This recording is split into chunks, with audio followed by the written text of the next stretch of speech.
I have been waiting to interview and speak with Sean Ellis since the minute that I finished watching Trial 4.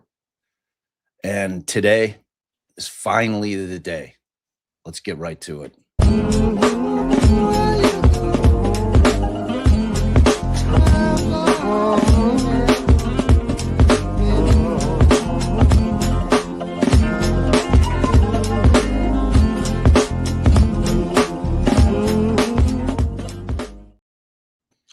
What's up, everybody? I am Bob Motta. This is Defense Diaries. And as always, I'm joined by my beautiful and brilliant co-host. What's up, girl?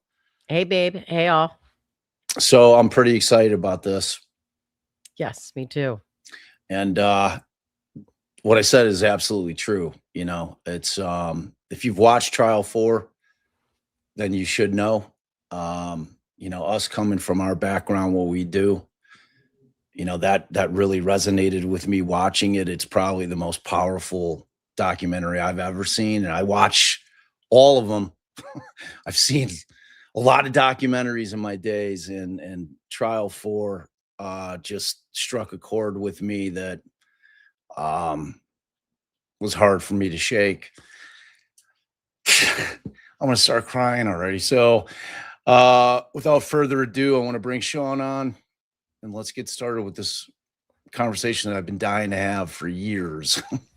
Sean Ellis, what's up, man? How you doing, Bob? Hi, Allison. Hi, Sean. Nice to meet you. Welcome, my friend. How you doing? I'm doing good. It's like I often say, busy but good.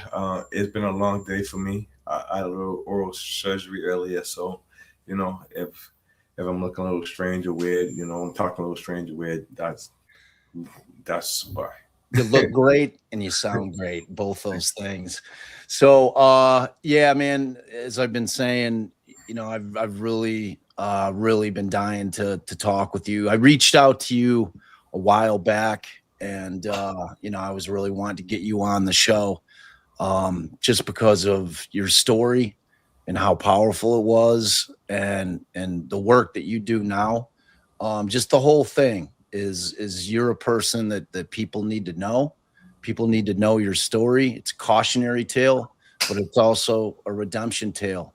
And I want to get into all of it with you, man. So I thought kind of the best way to go about doing it is I want to talk about Sean Ellis, before September of 1993. I want to talk about who you were, what your life was, so that we have some context, So tell us a bit about yourself, man. So growing up, I grew up in the Rosendale section of Boston. Particularly, I grew up in the Archfield projects. It was really my mom. I have three older siblings. At the time, like one had moved out, so like I really remember my mom, my older brother, one of my older sisters, and it was kind of just us in the house. And just like I grew up seeing my mom advocate for like a cleaner building, and just a good life for her children. One thing that she was big on was education, to the degree that she got me and two of my older siblings in a program called the MECO program, and that was a program that bused kids from the inner city to the suburbs, right? And the hopes or the goal of that was to like integrate like social experience, as well as get a so-called better education as well. So Yeah. when you talk, I mean, that in and of itself, what was the experience like? Was it a good experience? Did it start out as a good experience? I can just imagine, how it could go either way. It could start out really horribly, or it could be great. And how was that experience for you? So for me as a young person, like I'm not old enough to have experience busing in Boston, and the whole racial turmoil around that. I'm not like that old, But like me going from the inner city to like the suburbs, like when I was younger, it was it was normalized to me because it was the only thing that I knew. Um, and I knew that my mom was big on education. She really pressed all of her children to like get as good as grades as we possibly could. Um, like socially, as I look back on it, there was that experience where I didn't necessarily like grow up in my community, um, because for the majority of my day, for 5 days a week, sometimes six, like I was like an implant in another community. However, with that said, I do acknowledge that the quality of my education, because I did end up transferring to Boston Public Schools in the latter part of my high school years. I do acknowledge that there was a different quality of education. Yeah, that's for So, sure. like if I had to do it again, like in my parents' shoes, I would definitely make the decision that my parent made, to ensure that my child was getting the best education possible. Yeah, 100%. I mean, and that's huge. I mean, the inner city in Chicago has the same issues with public schooling, and I mean, just the quality of education is not what it's going to be in the suburbs. They're not pumping the money into the system like they should be, which means you're not getting the same quality teachers, you're not getting the same quality conditions in terms of, what like teacher to student ratio. You're not getting the books you need, any of the supplies you need, just the school's not kept up, so it's like all that, which, when you're a young person trying to learn, it makes it tough. You know what I mean? It's just it's a huge disadvantage, that I think that people sometimes don't recognize because, they've never really thought about it, or they've never been subjected to it. So people have a tendency to think that it's not a big deal, when in reality, it puts people at a disadvantage starting off in life, which is hard, and Yes. it's inequitable.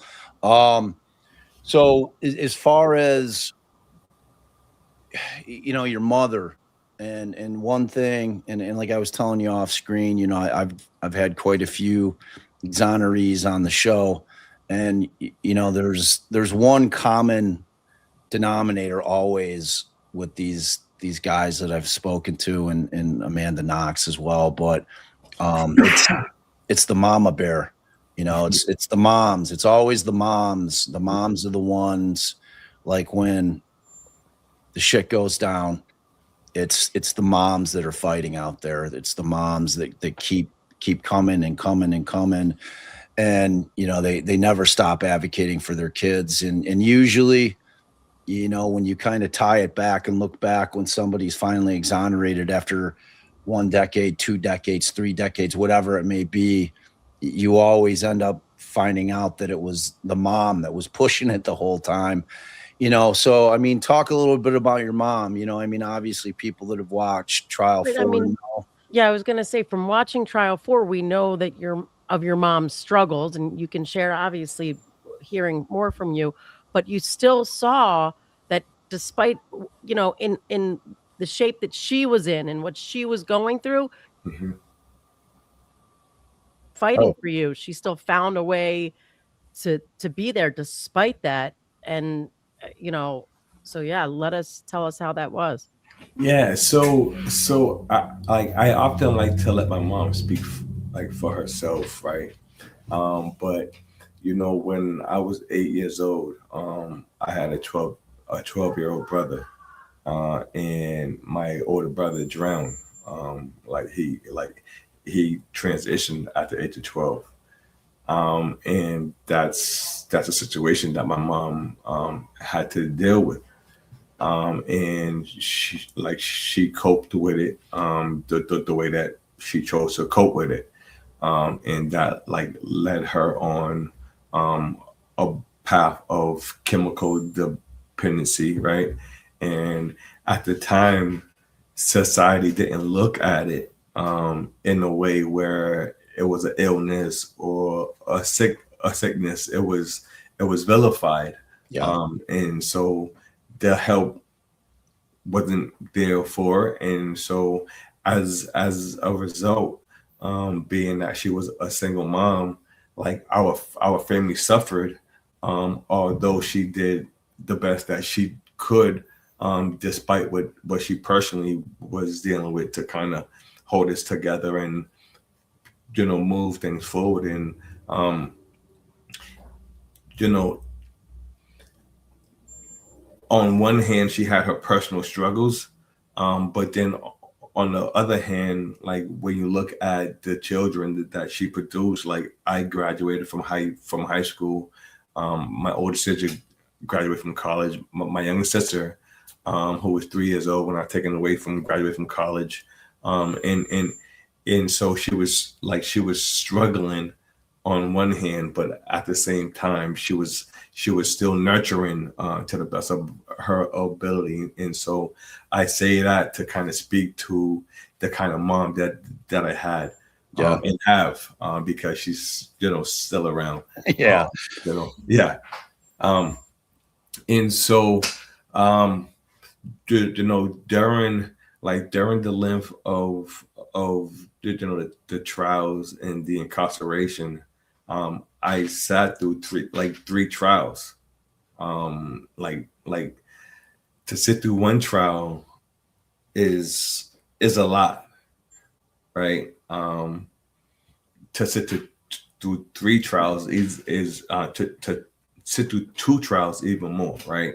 But to endure three, and to have your mom there kind of in the audience, there's not much that she can do.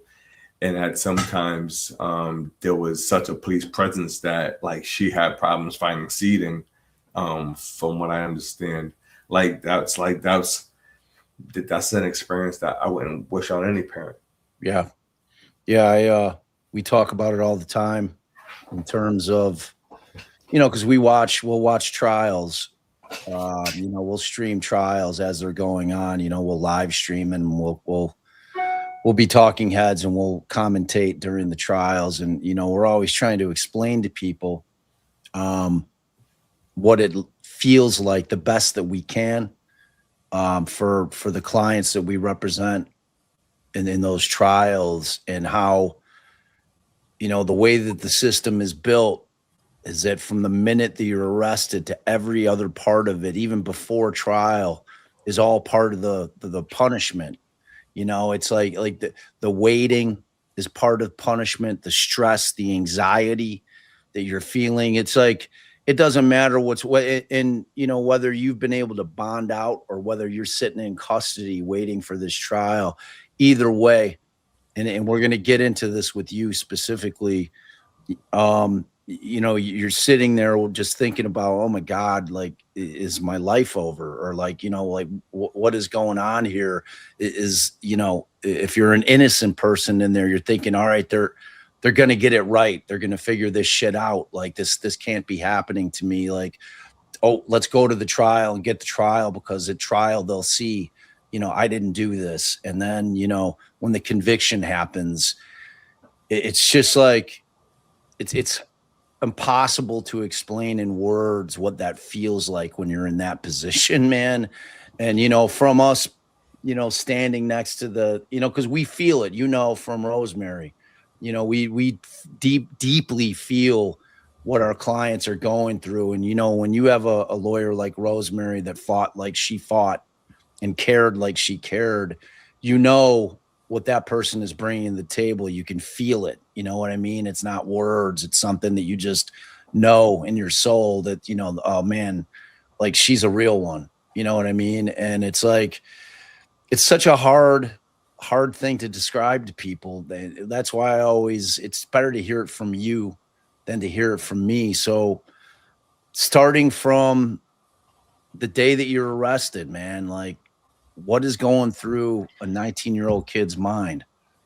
Did you have something, babe, that you wanted to say? No, I was just gonna say that I'm not sure your cold open didn't really introduce people peripherally that might not know exactly what we're about to get into, but maybe this his we can let Sean get into it. I Yeah, guess. I think there's no better way to do it than that way. Yeah. So, like just for those who don't know, I'll definitely share. And for what I'm not able to cover or what I do not cover, there is a docuseries on Netflix called Trial 4 that is still streaming. It came out in 2020. And so, like, if you haven't seen it, I encourage you to watch it. And that will share like a snapshot into what I experienced, even though it's an 8-part series, right? And it's an hour episode, and it covers a lot. There's still a whole lot that we faced that it just really wasn't able to like encapsulate. But at the age of 19 years old, I kind of thought I had life figured out, and me and my mom were button heads, because our lifestyles were definitely different, and I wasn't approving with how she was living, and so she ultimately said, "Listen, like, if you don't like it here, you can leave." And so I made a decision to leave, and I went to go stay with my cousin. And so I was living with my cousin, and one morning when I'm leaving, she asked me to buy some diapers when I returned home that night. And so I went to the store, me and one of my friends and my younger cousin, and we bought some diapers and left and went home. And then 3 days later, my like two of my cousins, unfortunately, were tragically murdered in a totally other situation, like totally other matter. And the police, because I was living with my cousin, the police wanted to ask me if I knew anybody that they was dating, like that sort of stuff. And halfway through that questioning, I don't necessarily recall how, but they asked me was I at Walgreens that night. I think that they might have mentioned seeing the receipt in some diapers, and I admitted being there. There was nothing for me to like hide, so I told them, yeah, I was there that night. And so a little short while after I admitted being there, Detective Brazel started accusing me of the murder of Detective Mulligan, and like that's basically when everything changed for me.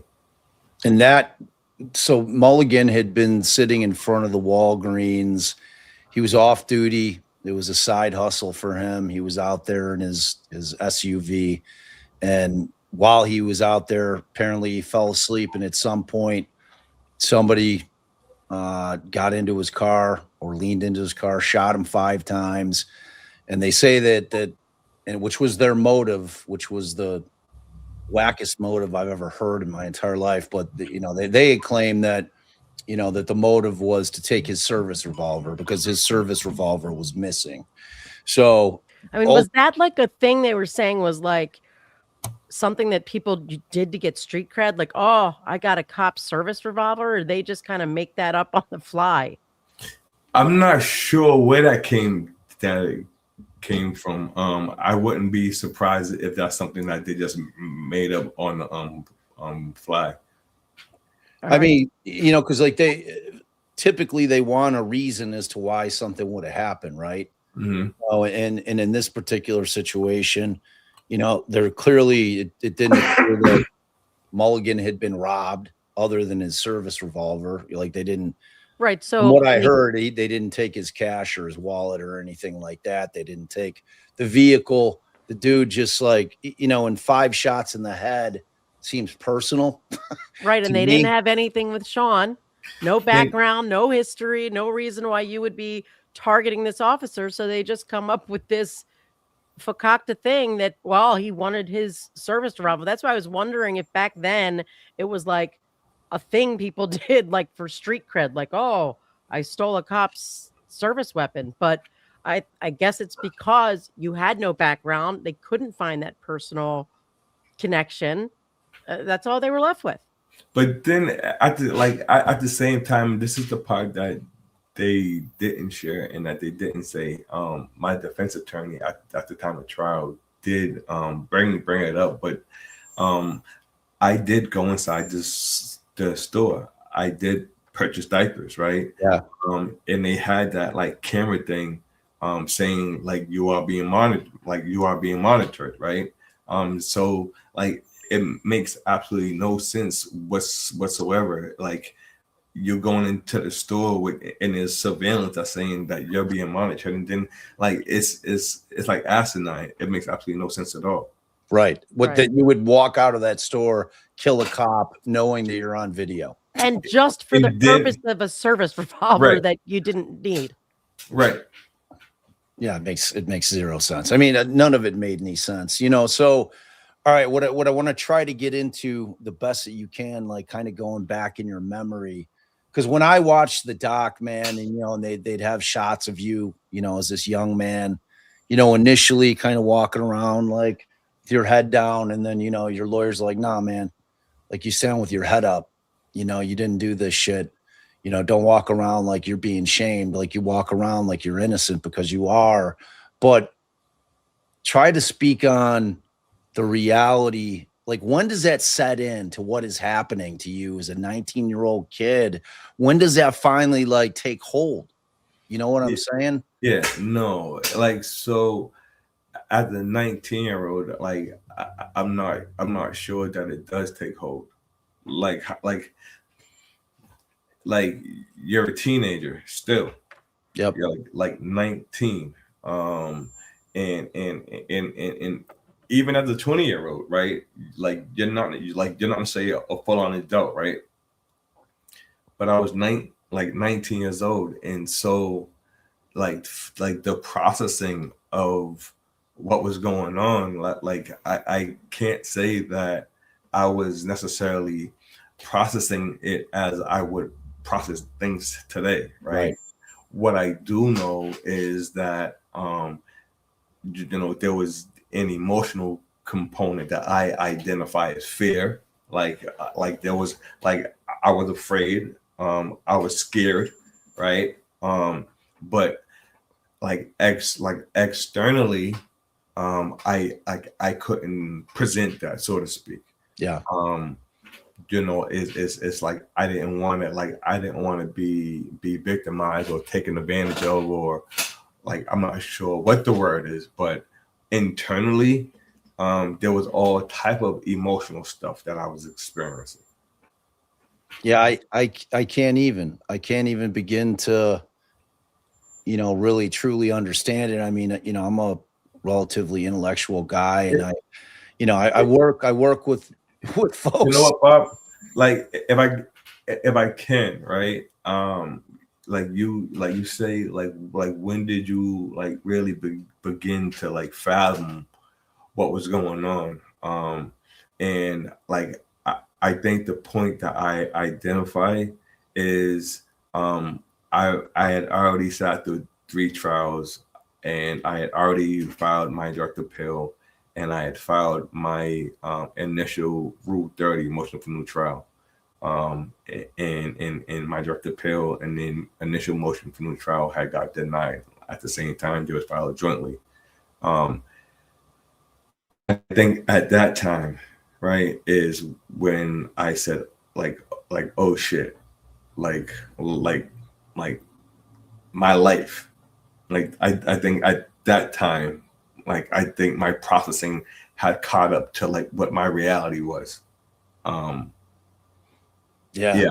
That's wild. That's wild. So And that's what Bob kind of like what you were getting at before, like as an innocent person, what the hell are you thinking? And it sounds like for the longest time, you kept thinking the system was going to make it right or something, or somehow the truth was going to come out. And then it took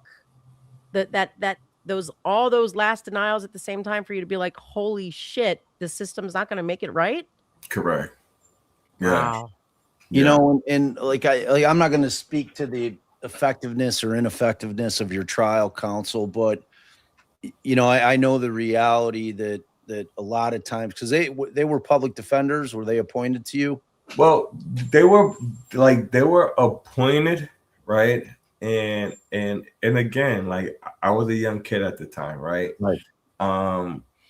But like what I can say and what I do say, having had that experience and lived that experience with them, is that like they from my vantage point as a young kid, and even like kind of looking back, like hindsight is always 20/20, right? Yep.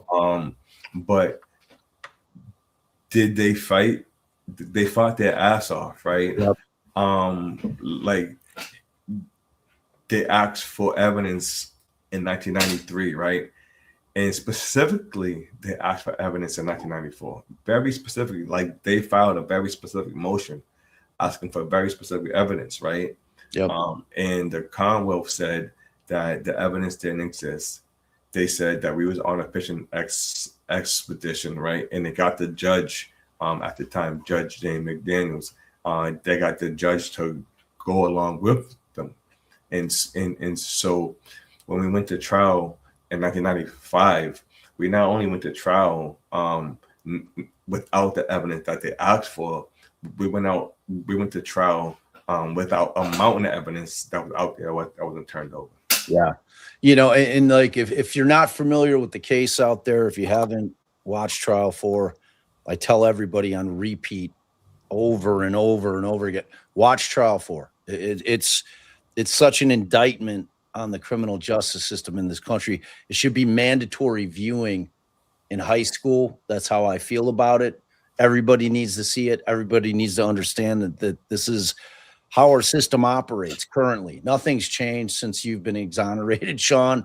You know, I mean, like it is what it's always been. And until we continue to fight, until it becomes common knowledge, because that's where our problem is people that work in the wrongful conviction world is making like your shared experience with every other exoneree common knowledge that this shit actually happens.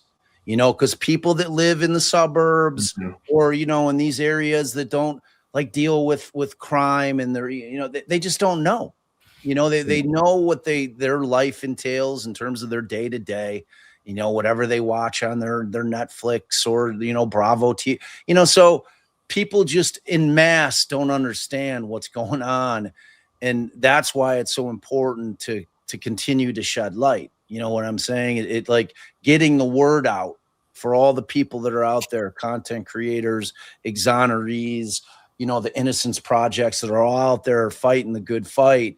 You know, it's a frustrating fight because of that reason that it doesn't get the type of notoriety and publicity that it requires to get it to the masses. But we have to keep pushing. You know what I mean? Which when we get to what you're doing now, we'll start talking about that. But, you know, what I was getting at with your lawyers is that, you know, as a 19-year-old kid, like if Sean Ellis, what age are you now, Sean? Really? Really? No, I'm about to be 52 in a couple of weeks. All right, so I got 4 years on you. So, but like Sean Ellis, if Sean Ellis is put into that exact same situation right now, knowing what you know, living what you lived, gone through what you've gone through, and you're going to have an entirely different experience with your attorneys in terms of asking them what's going on, having an understanding of the process in terms of saying, all right, man, like, is this, you're going to be a different defendant because you have knowledge to ask the questions that as a 19-year-old kid, you had no idea what to ask. You had no idea what was going on around you, because who would? You know what I'm saying? I mean, if you've never been in the system, you have no reason to know how it operates. You know what I'm saying? So it's like, it's that part of it where, you know, you'll get defense attorneys that will fight like hell, but don't really kind of keep you engaged in the defense in terms of saying, look, this is what we're doing. You know, this is what's going to happen next, explaining this is what we just did. This is what we're asking for, you know. But as you went on through the process and Rosemary comes into your life, you know, you see that relationship between you and Rosemary to where you know exactly what she's doing. You know what I mean? And like she's got you involved in a way because it's the fight for your life in a way that you needed to be involved when you were 19, but you didn't know to ask. You know what I'm saying? Which is, I think, a reality for everybody. That's not a Sean Ellis problem. That's like a every 17, 18, 19, 20-year-old kid problem that gets sucked into the system. And then they're left, you know, hoping that whoever's been appointed to them is going to do the job and is going to give a shit. You know what I mean? Yeah. So like when I think about the criminal legal system, like I recently went inside one of the prisons here in Massachusetts. It was not one of the prisons that I was housed at, but nevertheless, it was one of the Massachusetts prisons. And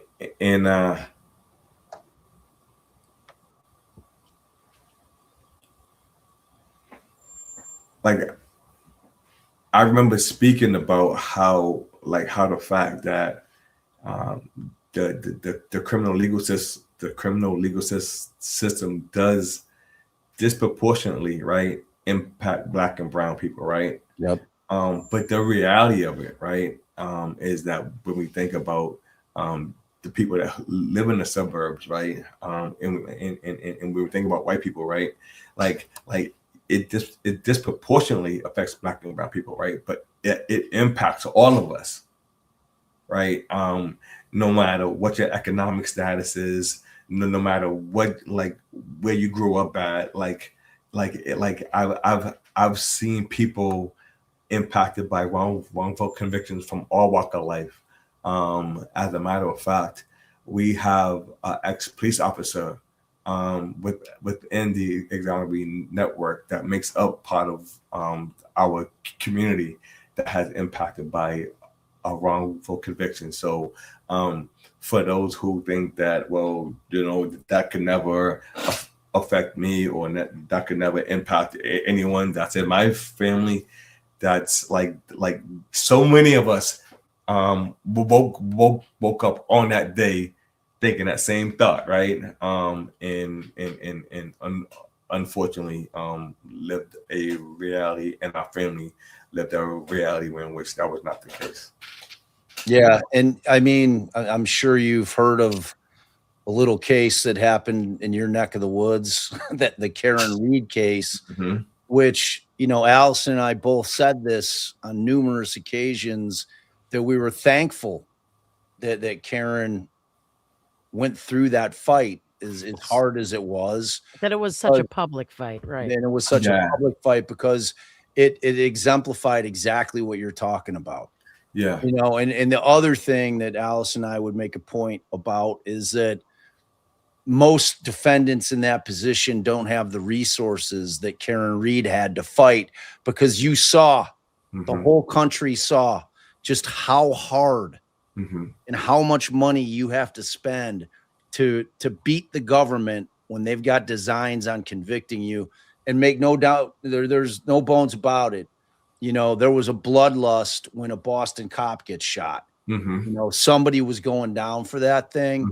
And when that somebody became you, yeah, I mean, you see it when you watch that documentary. I mean, when you watch some of these old cops on there that just are dying on hills, man, you're like, I'm sitting there, I'm like, what the fuck? Right. Like, is this guy for real? I'm like, you know, but it's like, that's the shit that you're dealing with. In the Karen Reed case, was such a shining example of exactly how hard it is to win a case as a defendant in this country, and exactly how much you need in terms of resources to hire the lawyers, to hire the experts, all the things that you need to fight the government who has unlimited resources and power. You know what I mean? And that's in like you speak about like the culture of the corruption, and you bring up the Karen Reed case, right?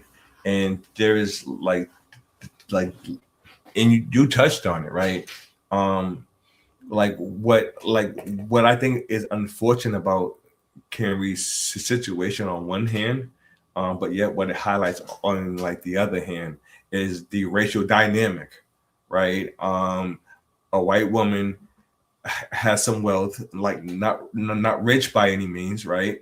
But a community helping her, so she has access to rich fund money. Has some wealth, has some resources, right? And like has a whole community, right?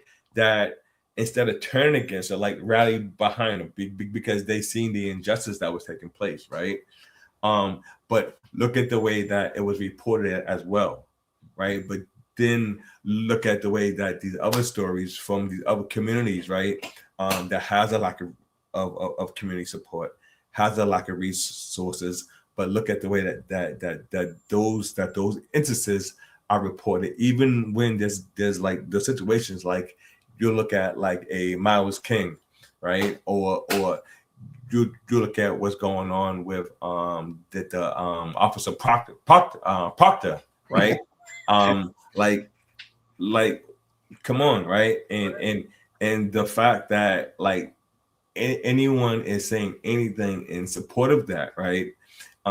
It only speaks to the fact that there's a culture, right? That's like it's permeating, right? That's eroding the criminal legal system. Yeah.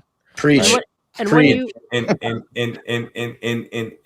the other hand, like it makes the work of other officers that go about their 9 to 5, right, in a decent way, a decent law-abiding way in which they're supposed to. It makes it that much more harder for them, right? Yep. But because of that loyalty or that like blue wall or whatever you call it, right? It's like you become implicit, right? And even when it comes to the district attorney's office, right? When they don't want to speak to, when they don't want to reveal what's going on, when they don't want to disclose which they're required to disclose, right? They too become complicit, right, in the corruption that's going on, and they themselves now are involved in whatever corruption and corruption that's taking place. And so, like we have a lot of work to do. Right. And we saw it in what it was 2018 when they finally dismissed the charges against you. Was that 2015? I was released in 2015. The first two charges were dismissed in 2018, and then the final two were dismissed in 2021. Right. So no, 2020. Okay. And when we watched if you watched trial 4, you saw the press release that when they finally are standing up to say that they're dismissing the charges, and it goes to exactly what you were just saying, unwilling to accept responsibility, even if they had some concerns, let's just say, to say, we can't trust it because of this. No, they turned around, they doubled down and said, no, we think that this guy committed these crimes, but, a lawyer is going to use all these corrupt cops that had a hand, a small hand in his case, and we're not going to be able to win. So we're having to let a guilty man go. If I remember correctly, right, what he actually said is that because of the duration of time, right, people's memories faded. Right. There wasn't any speaking about the misconduct or the fabrication. Like there wasn't any speaking. It was the memories eroded, and because the memories eroded, we cannot put forth a case. Yeah, a big case. And it would have been, and that just goes to what you're saying, that they will just, and thankfully a jury said otherwise, Right. and awarded you a huge settlement. But someone got to at least speak and say, no, that's bullshit what you're throwing down right here. But turning back to like what you guys were just talking about, you know, the case against you came down from an eyewitness who first picked someone else, 2 guns, and supposedly your co-defendant's fingerprints from the inside, like watching them kind of come up with evidence. What are you thinking about what's happening? Like, are you dumbfounded, or what's happening? Yeah, it's like totally dumbfounded and total disbelief, like not understanding like how is this working. But again, young and naive, and I had absolute trust in like my 2 attorneys. Like they were definitely competent, and did their best to advocate. So like I was young and naive, but I'm like, all right, like this doesn't make sense, but they're gonna protect me because it's like it's what they do, and they appear to be doing it well. And the truth has to come out. That's what you're thinking. You're always sitting there thinking the truth has to come out at some point. Like they're like, this shit can't work like this, where they're gonna put me in prison on some bullshit. Like it isn't right. I mean, it isn't supposed to work that way. Right. But it isn't. It isn't supposed to work that way at all. Right. Right. But it's like at the first point you say, I'm not gonna get arrested. Right. And then you get arrested. Then you say, well, I'm not going to get charged and indicted. Then you get charged and indicted. So like, while you continue to hold on to hope, right, like things begin to get a little tighter. Hey, look, as the mature and handsome Sean Ellis sitting here in this chair could talk to the young and handsome Sean Ellis back when he's 19, what bit of advice from the get would you be telling yourself at that point in time? What would be the one thing that you would say, if you could say one thing to yourself as you're heading into the police station? What would be the one thing that you'd tell yourself? So what contributed to me getting there is that after my cousins were murdered and I went to my mom's house, my mom said, the police want to talk to you, right? I think you should talk to them, like, you know, they just have a couple of questions about if you know anything about like people not like, you know, your cousins knew. Yep. Like, and don't go. Like, no, absolutely not, right? And if you do go, you're gonna go with an attorney, right? But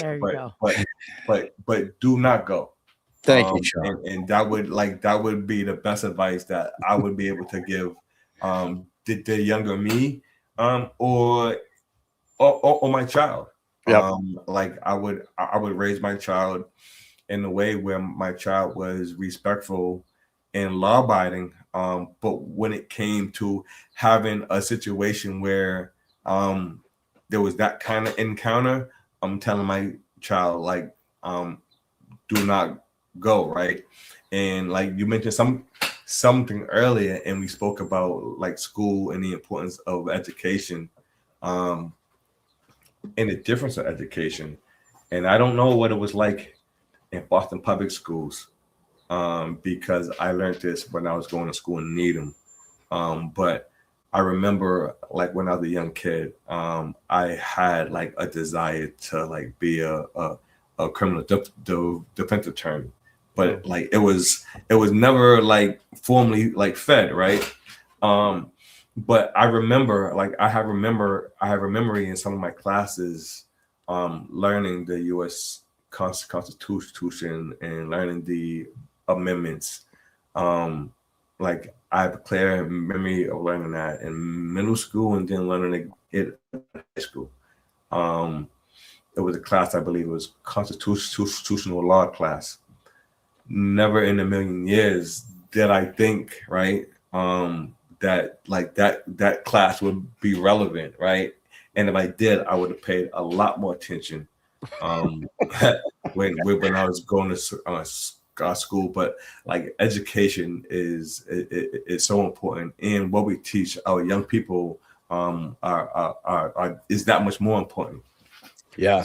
So- Dude, for the record, you nailed that answer. That was the absolute correct answer to my question. But What were you gonna say, Dave? he told you don't make him laugh too much. Oh yeah, sorry. So for those of you who watched, it ended up that this key witness, their eyewitness, was connected to a now disgraced, known, corrupt officer, detective, and that she only picked you after sitting with him. I can't remember when in time you first learned of that information. Was that after trial 3? So no, there's so much there's stuff we learned, and then there's other stuff we didn't learn until like little, and then so much more later, right? What we knew is that she was brought in to view a photo array by Detective Kenneth Sarah and Detective Walter Robertson. There wasn't even homicide, like there wasn't part of the homicide squad. Like the way that they was pulled in, according to what I understand, is the Detective Brazel pulled them into the investigation. The ironic part, right, is that Detective Sarah and Robinson is who trained Brazel, like, and all that weird stuff that they had going on. Right. And so for him to kind of pull them in, to like this investigation, to me was was very telling. Yes. When it came to the Rosa Sanchez, who was the lady who identified my photograph, and Detective Sarah, their families went back decades to like Puerto Rico, and they had kind of been in like at all kind of family functions and so on and so forth. And he was actually in a relationship with her aunt. And there was all kind of family ties that we didn't know until over a year, sometime give or take within a year into the investigation. And this information wasn't information that like was forthcoming. It was like spot here or spot there, kind of stumbled upon it here. You know what I mean? It was kind of that sort of thing. Sean, I kind of want to shift from, the trial, which, like we said, so like 2 mistrials, they couldn't get a conviction in 2 mistrials. The third time they get a conviction, and then you're sent to prison. And I want you to speak on what it's like in terms of your mindset when that kind of takes hold, that like, holy shit, like these people just took my life away, in terms of being able to hold on to hope, or is that a thing, or is that not a thing? Like what, as because you'll have your direct appeal, and then your post conviction, that stuff go, but like where is your head at, like during that process? And we're talking as a decade rolls by, as 15 years, like where is your head at during that? So I'll share why I chuckled, right? But I remember when the jury came back and found me guilty, I think my first clear thought was of my younger sister. I had a 3-year-old sister at the time, and I think my first clear thought went to who's going to take care of her. Yeah. Because my mom had her own stuff going on, and she didn't neglect my sister. Like it wasn't that sort of situation, but she had her own stuff going on. And so like the fact that I was home, like I was that big brother that made sure like that my sister was taken care of. And so that I had to sit with that for a few seconds. Like who's gonna look after my sister? And then when I got down to the tank, it was like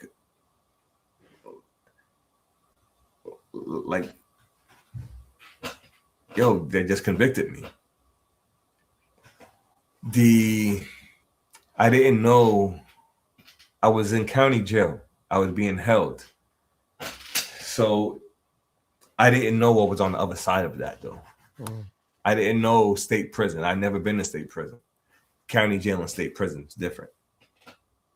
And so I understood the words life without the possibility of parole. I didn't understand the reality of life without the possibility of parole. And so I didn't make that transition from county jail to prison when my physical body made that move. Wow. I begin to understand it when my direct appeal got denied. That's when I said, "Oh shit!"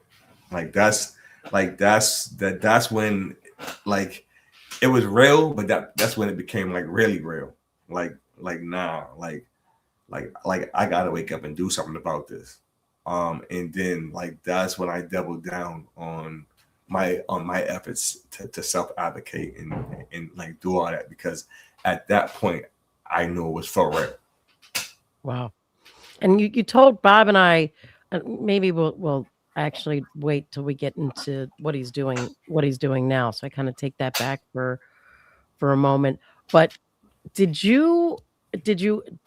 either of any of your trial lawyers ever sort of sit you down and give you the harsh reality of like, all right, a cop was killed and they're gonna do whatever to make this stick? Or did you feel any hope from them, or did you feel like they were like, I from go, I had like good attorneys.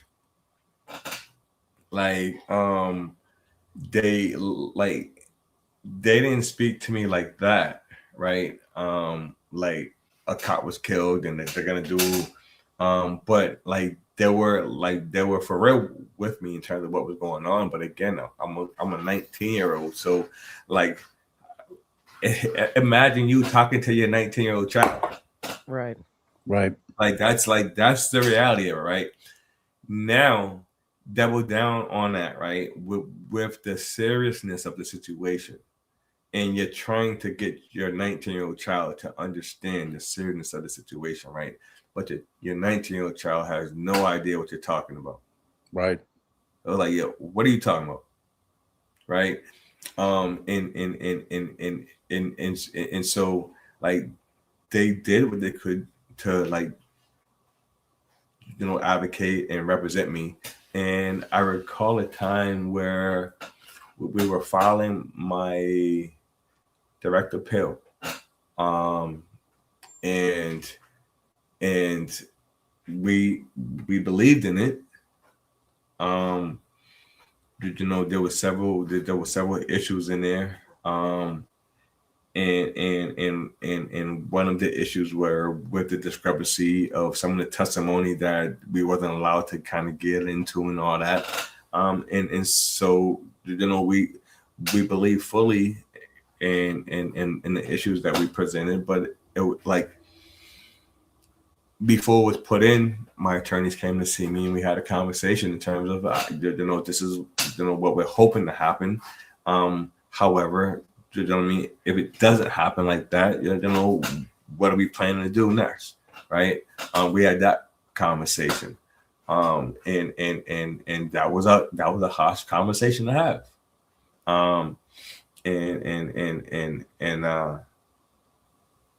I remember clearly like how that conversation went for the most part. But like it was a pretty harsh conversation to have. And so you ask like hope and like holding on to hope. I believe that it has to be something that's in you. And then there's other things that kind of supplement that hope. There's people that you meet. There's family that you have that like says things to you that you hold on to. There's memories that you have that you hold on to, and like all of these things like come together to kind of keep you kind of like cemented and in your hope and can continue to go forward, because like it is an attack on you. Like it's really an attack on you, not just your humanity, right? But it's an attack on you. Wow. And you said that you like that's when you really started to act, like you kind of like snapped up, pulled yourself up and said, I've got to advocate for myself. I can't imagine how you start to accomplish such a feat.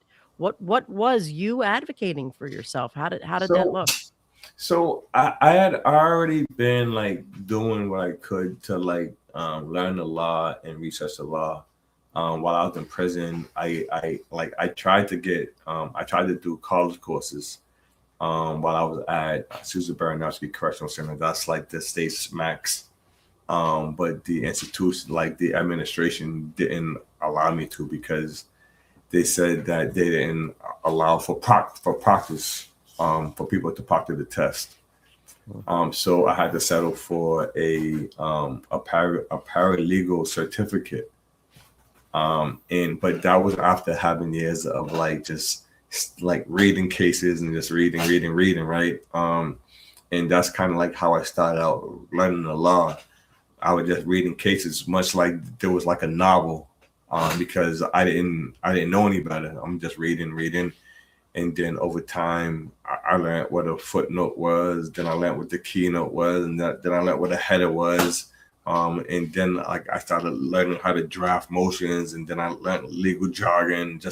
And then like just over the years, by the time my direct appeal was denied, like I was in a position. I had like over a decade, incarcerated by that time. I had by that time I had learned to kind of start to draft my own legal arguments. And so like I started drafting my legal arguments, and then when I completed doing that, I sent them to Rosemary, and that began me and her communication. So go back one step. How do you become aware of the existence of Rosemary? Is that in the house, like in the joint, like you hear people talking about? Like, how do you come about becoming aware of her being a person in the world? So there was another high profile case, Sean Drumgo, and he unfortunately is no longer with us. He's transitioned. But that was a pretty high profile case. I think she was a 12-year-old little girl was caught in the crossfire of a gang shootout, and he was wrongfully convicted of that crime. And she was representing Sean at the time. And I remember seeing her just on the news, just like just clippings of her on the news, and just giving interviews. And just there was something about her, right? And then on the inside, I had asked several people about her and a few others attorneys. And one of the things that was often said, like one of the things that was common among everybody, is that how she worked with the people that she represent. And that makes a huge difference, right? Because you have some attorneys, right? You have some lawyers that like they go to school and they put that work in, right? And deservingly, right? Because it isn't an easy job, right? But because they put the work in, it's like some lawyers take the position like, you can't tell me nothing about this because I went to school for it and I've been doing it for this long, and so on and so forth, right?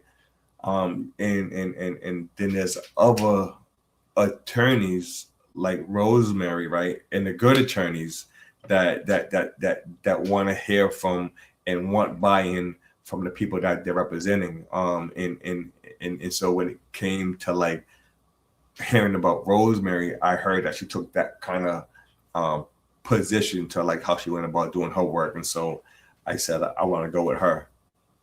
So tell the story how she decided to go with you. Yeah. Yeah. Well, I sent her a few drafts of some things that I felt were like issues that we could go forward with. But she had just finished with Sean's case, and her desk was like piled up with a bunch of mail. Like she was like back because that case, it was a big case and it took a lot. I reached out to her and she was like, listen, like I would love to, but I believe that like it was done wrong. You got an injustice and you need to find like somebody else that represent you. And I was like, yeah, nah, I'm not. Like I'll wait. I'll wait. Yeah. I got a lot of time. Yeah. And when I say that there was something about her, her and I like really hadn't built up a relationship at that point. And so when I said that I'll wait, like there was really something special like about her where like just from my inside, like she was the person. Wow. Well, you nailed that one, buddy. Yeah. Yeah, Because like so trial 4 captures some of the fight, and like like Rosemary wanted to be here bad tonight, but she's super busy. But there was so much work that her and Jellies did, and that I did as well, to kind of get us to that point. There was so much work, there was just, oh my gosh. Yeah. I can't imagine. Yeah. So when and I definitely want to ask you about the woman that found the needle in the haystack. And you said you called her mother, or you have a nickname for her. The woman who ran into the article that kind of like set the wheels in motion, so you know who we're talking about? That yeah gal? So yeah, Elaine. Yeah.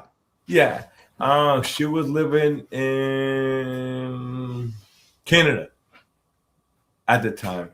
And so like she had I think it was a friend of hers brought the globe up. And like I'm super appreciative of her, really, because like when she came back around, like my mom was under a lot, right? And so she really like her advocacy was like limited, and what she knew how to do was limited. Her mobility was limited. And so Elaine, who I began to affectionately call my godma, became like a support for my mom and my family, as we journeyed like through this. And then when I came home, her and her family was there in a huge way that is basically how what I begin to like fashion the work that I do now after, because the way that I was supported coming home, I began to understand like, all right, this is the support that I had. I was able to do this. This is the support that I kind of needed some more of. And then so when I started to talk to the two other exonerees about what I was experiencing and what they were experiencing, we started doing the work that's being done now. Wow. Yeah, and as far as it does take a village to undo a conviction in this country, I mean, like that reality of that conversation that you were talking about, that when the direct appeal was getting filed, and kind of what the reality of that situation is, is a hard realization to come to, but in terms of getting these things undone, man, it takes not just the lawyers, but the support staff and the investigators that are going out and doing the digging, and people like, your godma, who is like your family support system. It's like, there's so much going on, and there's so much work to be done, because people just don't understand. Like your reaction there when you were kind of recollecting the amount of work that Rosemary went through to get this thing done. It's incredible. It's daunting. It's like, there's days where you're going to pull yourself into your office and you're like, man, like, I don't even know where to start with this. And I don't know when it's going to fit. You know what I mean? And it's like, I don't think that people understand the amount of no's before there's one yes. Yes. If you think about it, going way back to 1993, I filed a discovery motion. And for those who don't understand the legal jargon, like, I filed a motion for evidence, right? And the rule of court says that I was obligated to have it. The rule says that I file it. If it's material, I should have it. And material means like if it's relevant, like it means that if you can use it, right? I filed a motion as early as 1993. And then, as I said earlier, I filed a very specific motion, right? Again in 1994, right? And the Commonwealth said it didn't exist. They didn't say you can't have it. Right. They didn't say no. They said it does not exist and you're on a fishing expedition. Like, I need you to understand this. Okay? It doesn't exist and you're on a fishing expedition. And then the court, Judge James McDaniels, agreed and denied my motion, right? That the rules of court said I was entitled to have. So it really shouldn't have been a matter of discussion. Right. Is really what I'm getting to, right? If we cut all the legal stuff out, right? Like I filed this motion. I said, listen, it's relevant. We need it. And it shouldn't really been much of a discussion. We should have been granted the motion. I should have had this stuff and been able to prepare a full defense for trial, but I didn't have it. And so when I went to trial not equipped, not able to. With your hands tied behind your back. 3 times. It's crazy. It's just a terrifying prospect. Yes. It's a terrifying prospect. And what makes it the most terrifying prospect is that it's reality. And the bad part and the sad part, right? Like, and like, it is like wrongful convictions is like a silent epidemic that like people seldom talk about, right? And when I think about the causes of wrongful convictions, and like there's been studies done, and there's five major causes. like faulty identification, faulty forensic evidence, official misconduct, inadequate lawyering, and then the fifth one is false confessions, right? Like those things are real. Like they're really real, right? And when I think about how many wrongful convictions happen because the prosecution and because the police who investigate the case do not turn over evidence, right? Like so many years that's lost as a result of these wrongful convictions. So many years that's lost can be saved if they only played fair and turned over the discovery. I believe strongly that every district attorney's office should have an open file policy.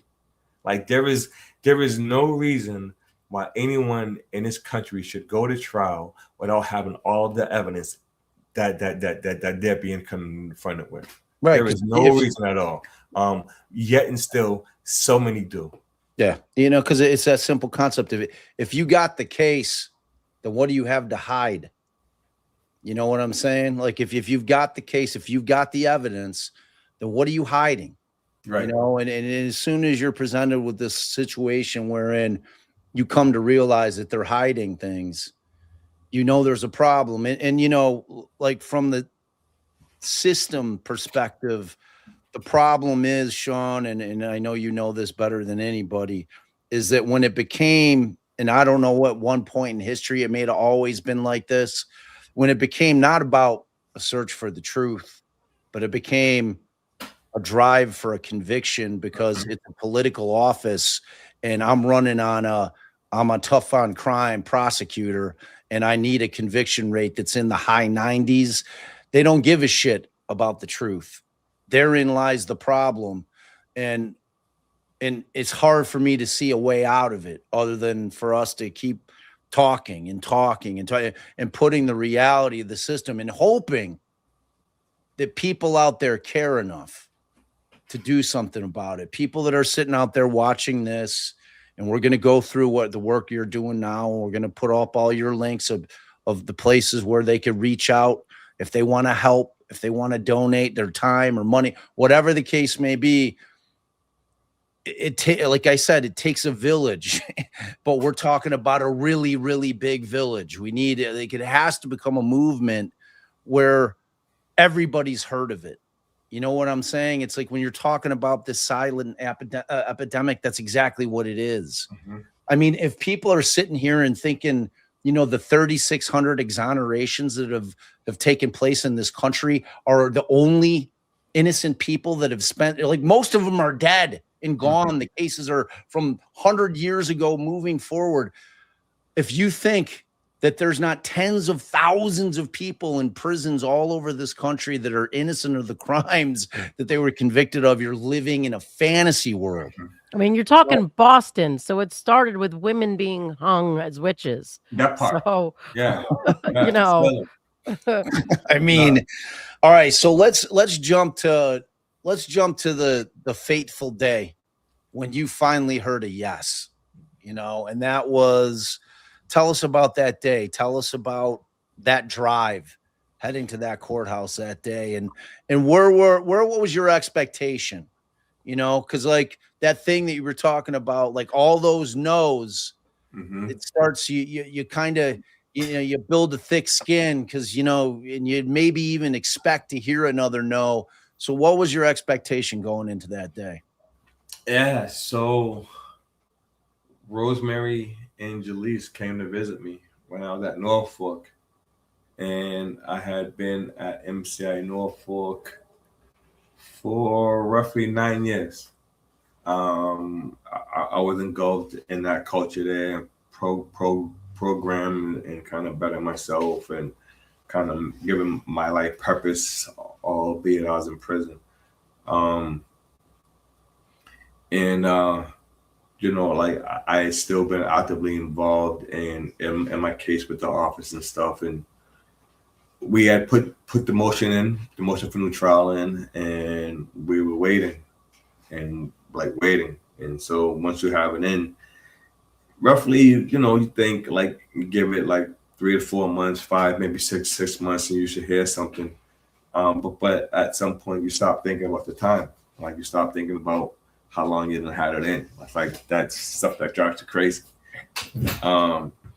And so I was just going about the day to day, and I got called for a visit, an unsuspecting visit. And one thing that I made clear with my family and friends is don't just pop up like to see me. Like I don't like surprise visits. I made that clear very early on. And so it was a surprise visit, and I'm like, well, who the hell can this be? Right? They all know. Right. And so I kind of go from a pop-up visit, like I don't know who it is, like to is it the lawyer? And then like if it's the lawyer, like what's she coming up here to tell me? Like why she? So I'm like, it's more pop-up visit, but I'm not sure. But I know if it's the lawyer, I don't want to go out there really. It's like, yo, hold up, man. Like,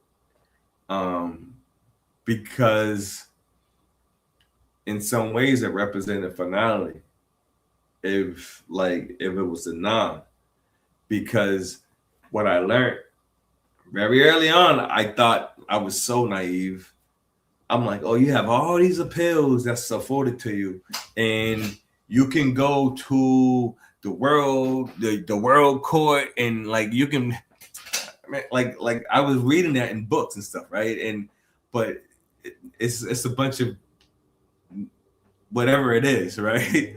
But it's not consistent with the reality that I came to know. It's like I had the state court and I had the federal court, and if I was lucky, I had the U.S. Supreme Court, and after that, it was a wrap, right? And it was pretty much a wrap after the state court, because the way that they changed the law, the way that they changed the federal law during Bill Clinton, right, with the habeas corpus, right, and they narrowed the review, and right. So now the standard of review that the federal court has is so limited in its scope that if the state court tells you no, it's like a needle in a haystack to try to get to the feds, and that much, and it's even that much more harder to get to the U.S. Supreme Court.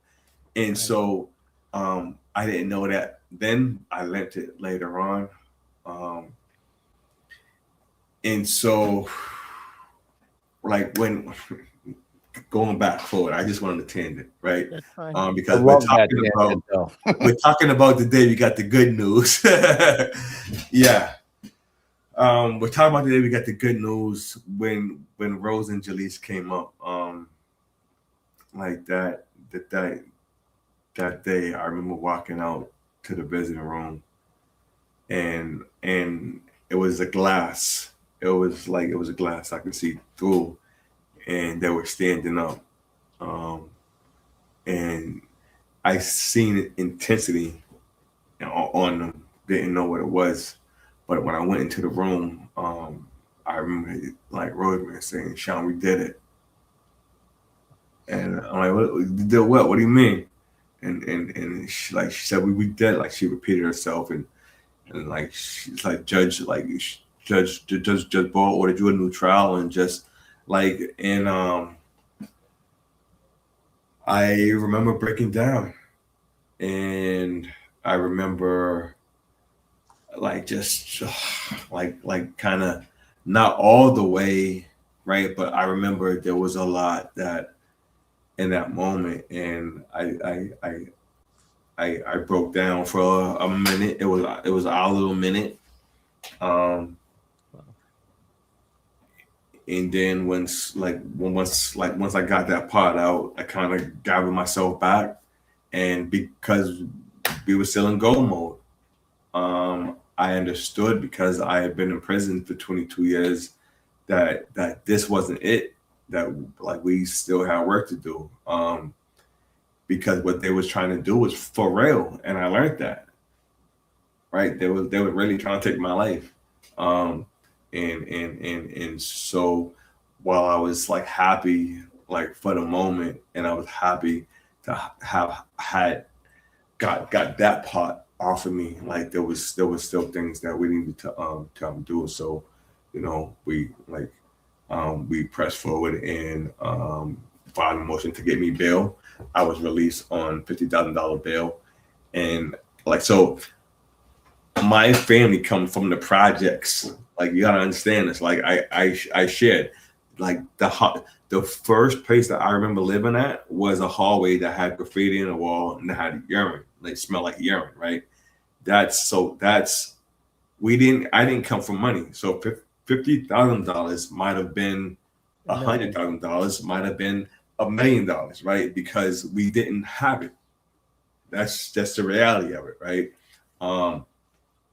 But like I was released on bail, on $50,000 bail, because my family went out into the community, and the people in the community, right? Like they gave money, and there were some people that gave a substantial amount, that said they wanted it back. They didn't really know us, right? But they signed stuff and all that, right? There's some people that said, listen, we just want to donate this.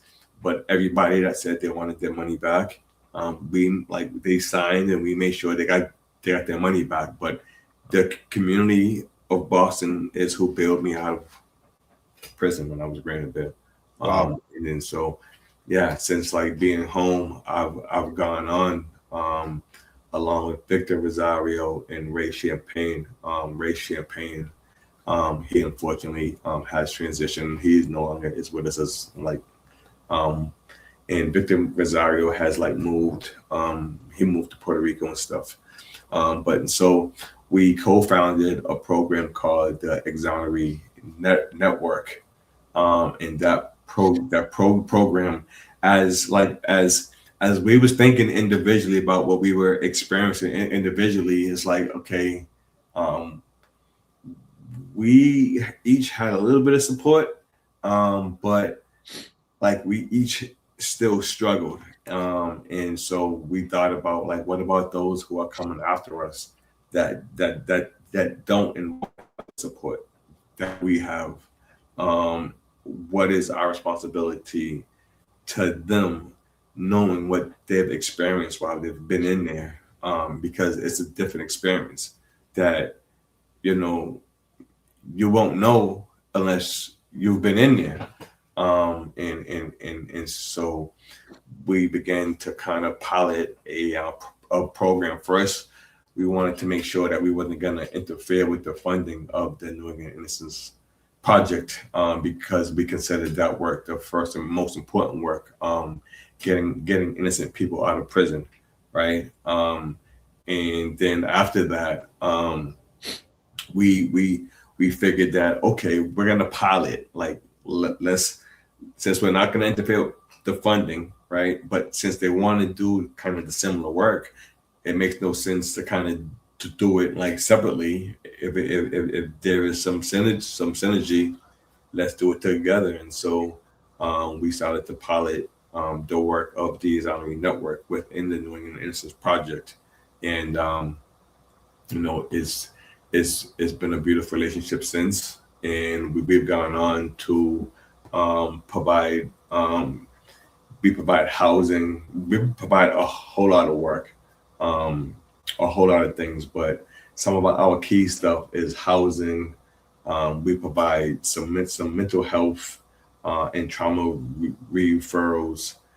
We provide direct financial assistance, and then help navigating the new world. And then that breaks down to multiple different buckets, like financial literacy, technology training, just so on and so forth. But I think one of the most beautiful pieces or parts about the work that we do, given our lived experiences, and the lived experiences of our family member, is that when we think about our mental health and our trauma, we extend that services to family members as well. And so, we acknowledge that, our families are receiving us, right? And so we can work to heal the person that was incarcerated, right? But they're with their family more than they are with us, right? And then also their family went through something as well while they was incarcerated, right? And so if we give both the family and the directly impacted person these tools, right, then it positively affects the relationship, and we see more relationships going on to be healthy than relationships that are like separate as a result of the separation. Wow. And you know, even before you founded the Exoneree Network, like you came home with almost nothing and went to work like helping your community and giving back to your community. Where did that come from? I mean, Bob said it a billion times, you'd expect bitterness, but where did that come from? Yeah, so like as I shared earlier, I grew up with a single mom, and you know like I have clear memory of seeing my mom like advocate for a better living space for us, right? Even though we lived in the projects, and even though our building like smelled like urine and it had graffiti on the wall, like I seen my mom battle with like the housing people to lock the front door, to lock the back door, to fix the bell circuit so that the bells worked, right? And then she had her children to clean the hallway. Or like we lived on the third floor, but we had to pass the first two floors to get to our apartment, and she had us to clean that whole apartment building every Saturday, and it was spick and span from top to bottom. And so she didn't only teach us to take pride in where we live, right? But like she was given, unbeknownst to her, or maybe she knew, right?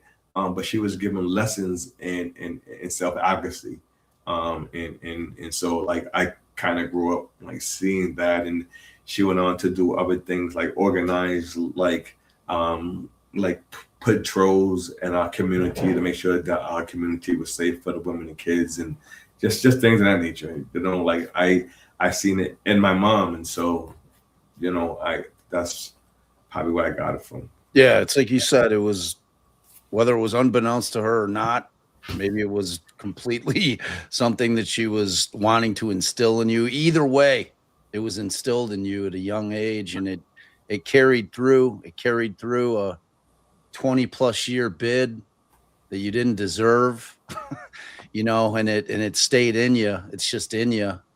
You know, but that part of it that you talk about, which I don't think that people understand, when, you know, you got the situation where people might be in for two decades, 3 decades, you know, a lot of times when you lose hope, you know, you may think when you're in there, look, like, I don't want to keep putting my people through this shit.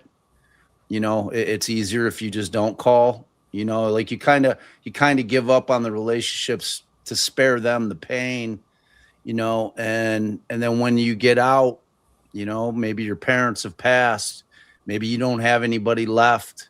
You certainly don't have any cash, you know, you're coming out to nothing, you know, and that's a reality for so many of these exonerees that come out to nothing and with no idea what to do. They're institutionalized, you know, they don't understand what the modern world is. I mean, maybe a little bit, but not to the effect of walking around in that shit every day. You just don't know because you've been in incarcerated in a cinder block building for decades, away from everything that we all take for granted on a daily basis. And that's a harsh reality, you know, that comes to that, you know, the mental trauma and the mental health aspect side of it. So everything that you're doing, man, is so incredibly important. I really hope, and we've been dropping the links in here, you know, like I know our people in this community, you know, we love due process.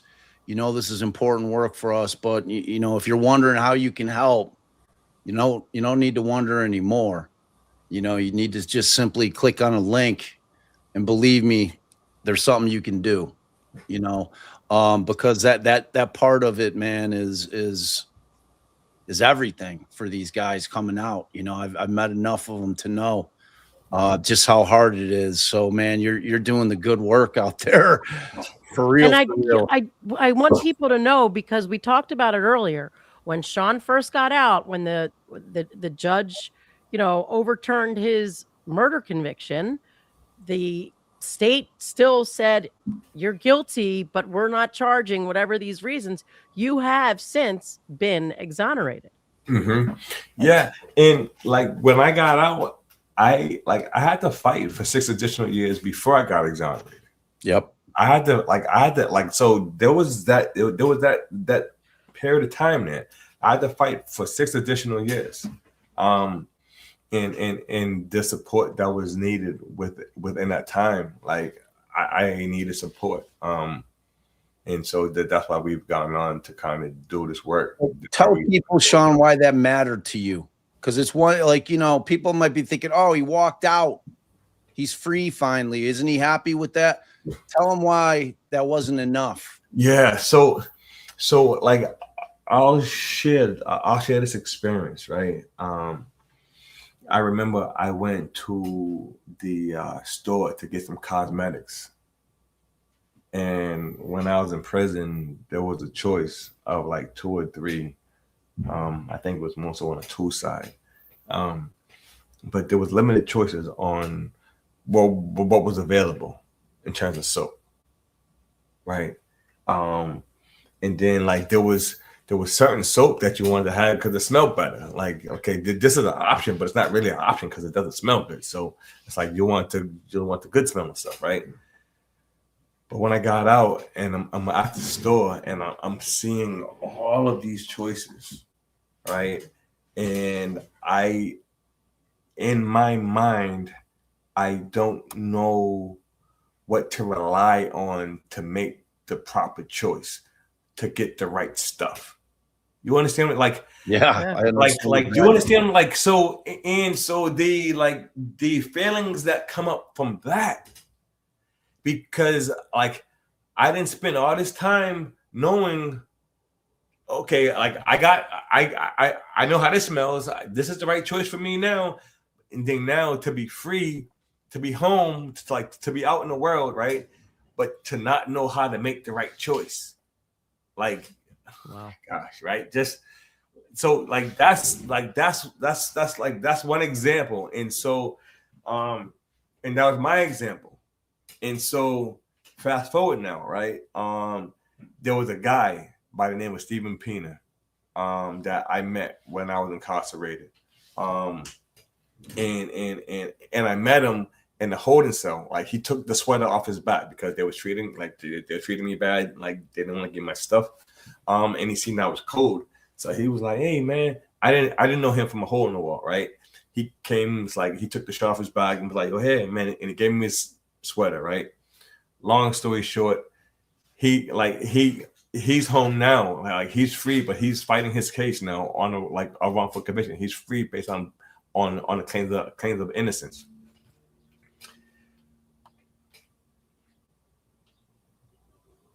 I was going with Steve somewhere and I just like lost my thought, but you were talking about like for you it's starting with like going into a store and not knowing. Yes, got you. Yeah. So when Steve came home, right, there was a bunch of people around Steve.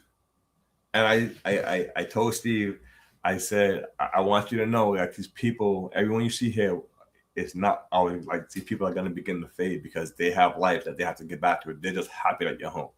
All right. So don't get used to like this feeling, right? Acknowledge it for what it is, right?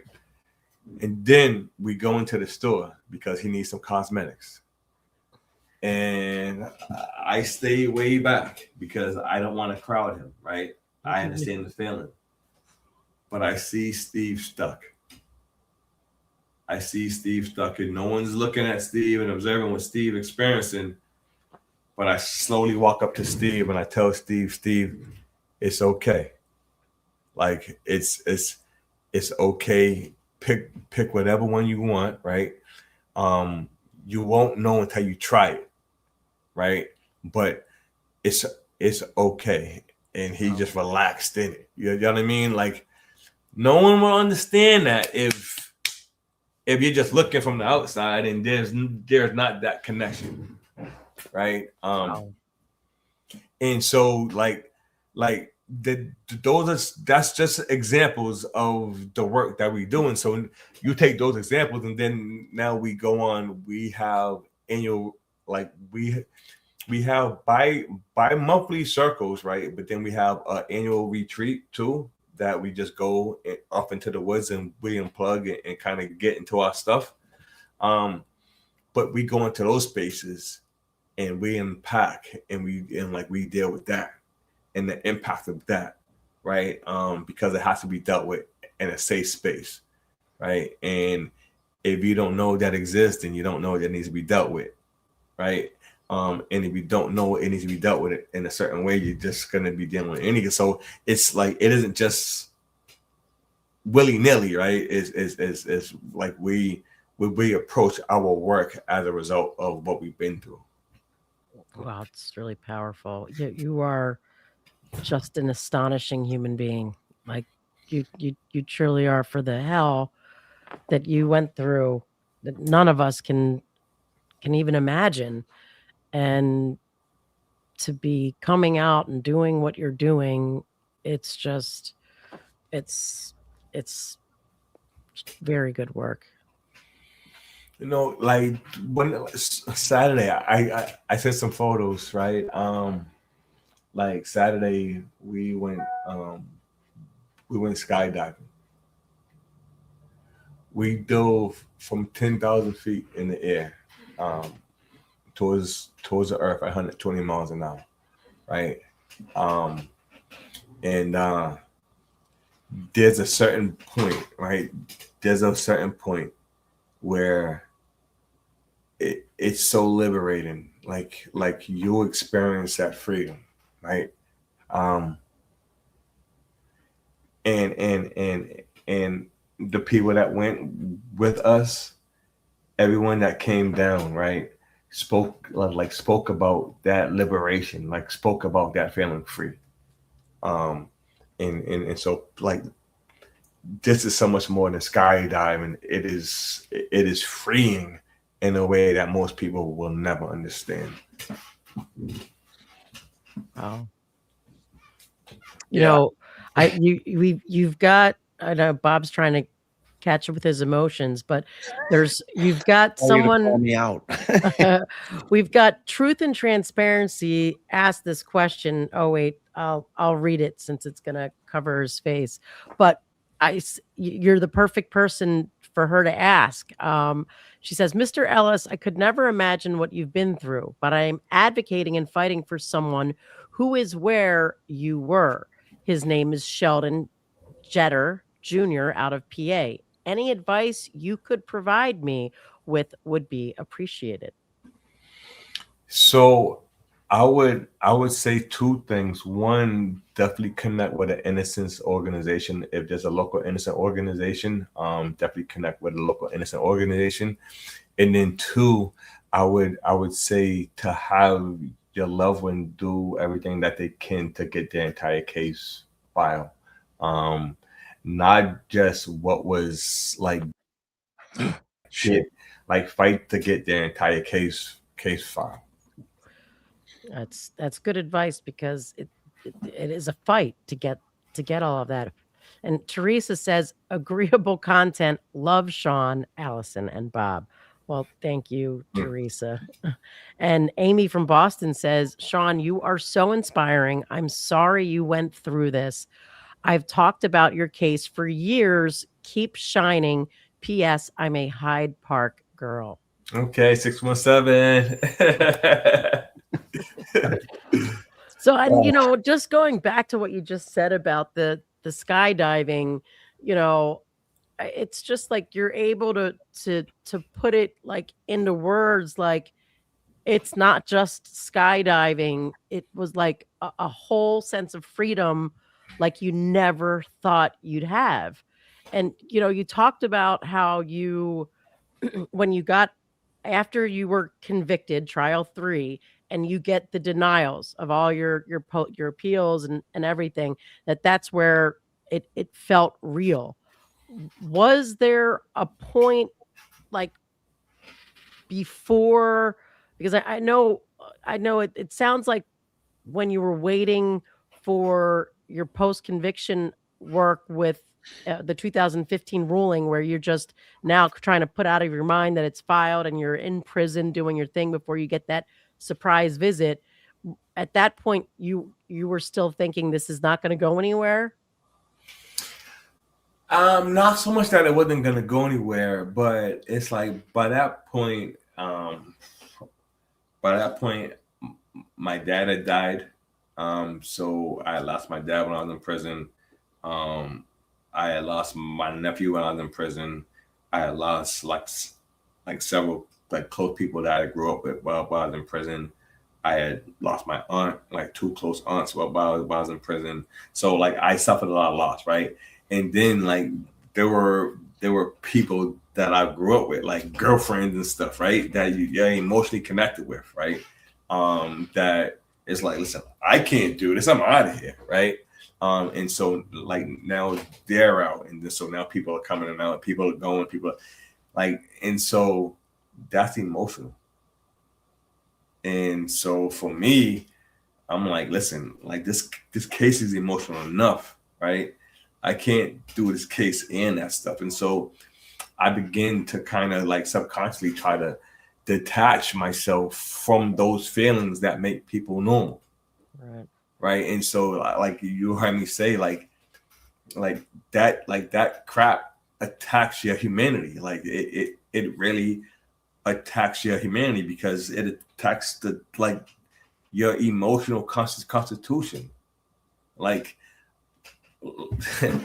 like to lose my dad and to be told that I can't go pay my final respects because I'm serving life in prison by incarceration. Like, so how do I do that? You know what I mean? Like, how do I get closure? Like, so for example, like true story today I'm home, right? And I'm trying to track down something as simple as an obituary from my dad's funeral. Wow. I can't even get that. Wow. Right. And I want that because I want information on my grandparents and my grandparents.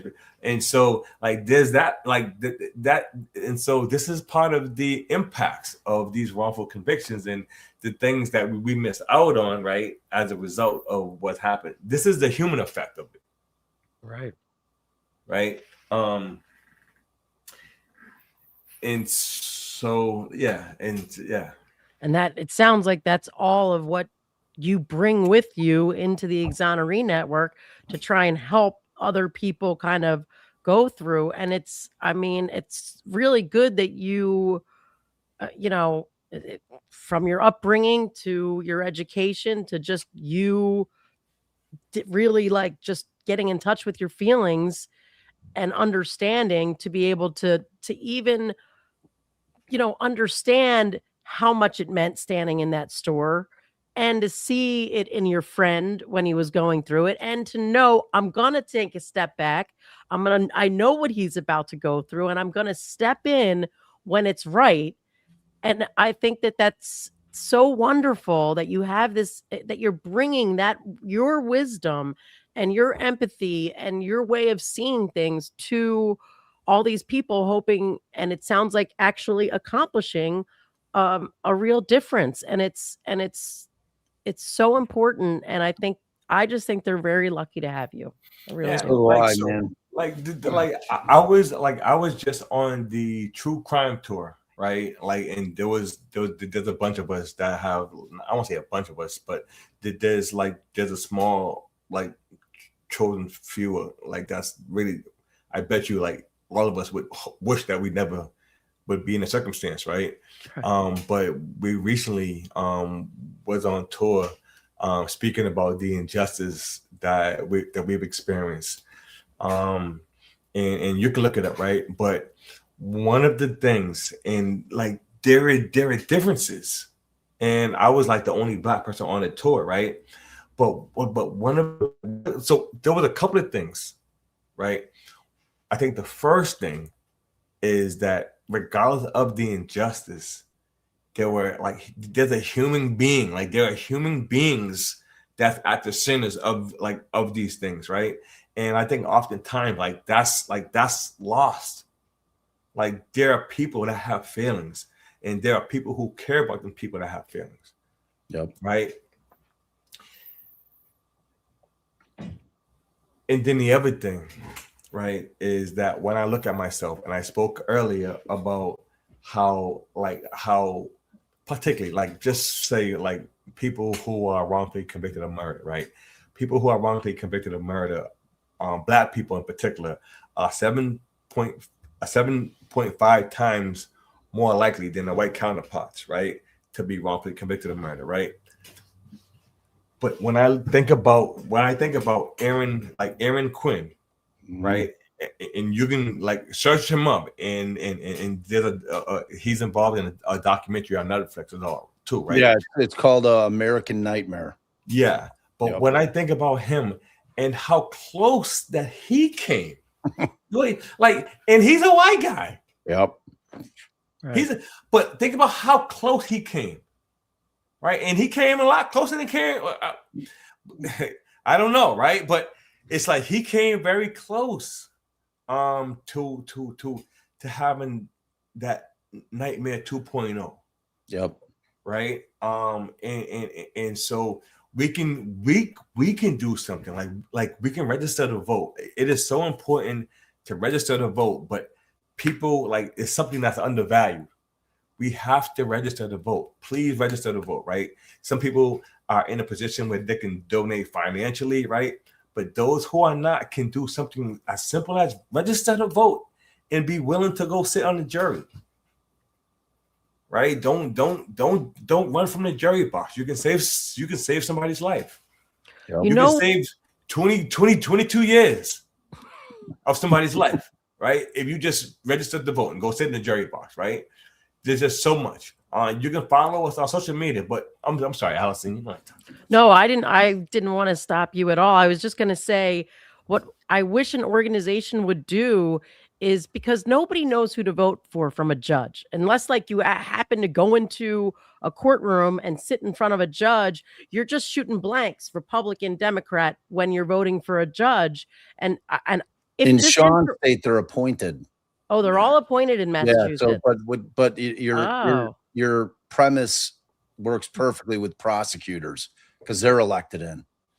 Yeah, but then if somebody put out the prosecutor's information, it would just say convictions and not guilty, and people would be looking, oh, great, convictions. We'd never know. But yeah, but therein lies the conversation. I won't say therein lies the problem. I will say therein lies the conversation, right?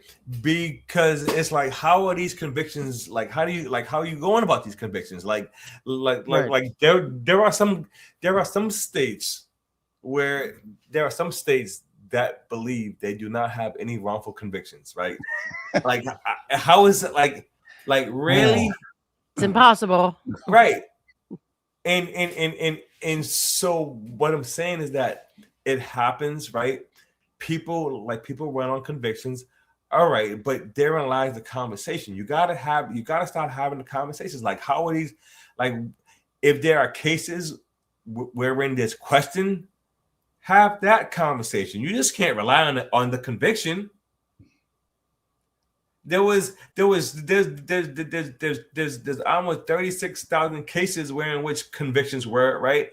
But there's over 36,000 years of wrongful convictions. Like, you know what I mean? So, like, we gotta have that conversation. For sure. All and then it's conversations have to be had. Right. And then you guys pointed it out in the beginning. When you look at trial 4 and the cop that was the focal point, he seems to like genuinely believe and can't be swayed that of your guilt. Yes. And it's just like that. It's that mentality. There is no cleaner investigation. You will never come across any cleaner investigation. It's just Mulligan was a great guy. Yeah. Yeah, dude.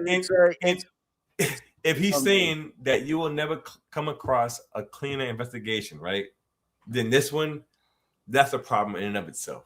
100%. And here's the thing, I mean, start right here, and not to harken back to Karen Reed, but like that trial and that process gave a lot of gifts to us, in the sense that it highlighted in a high publicity case that yes, this can happen to you.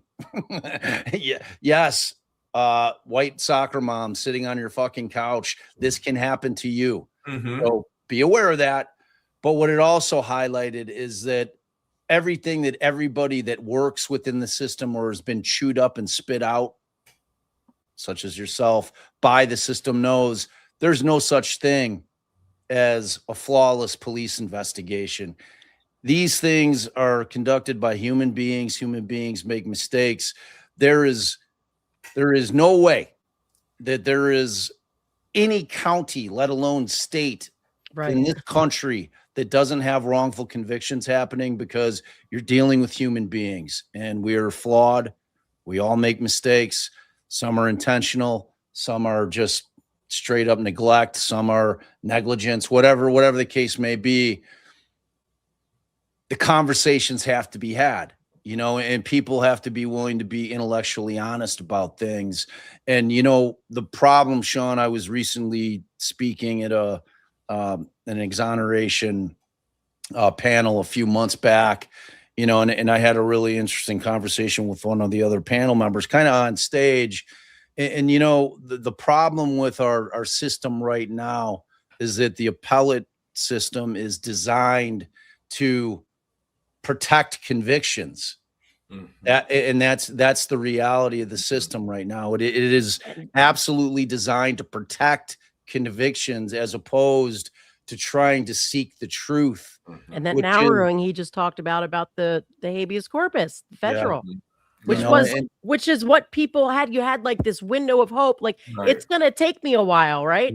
But I'm going to get up there, and those people are going to say, "What? No, you can't do that." And then they're smarter. They're better educated. They're better judges. That's the thought process. That the higher you go in the system, the brighter the people you'll be dealing with. And no, that's not always the case.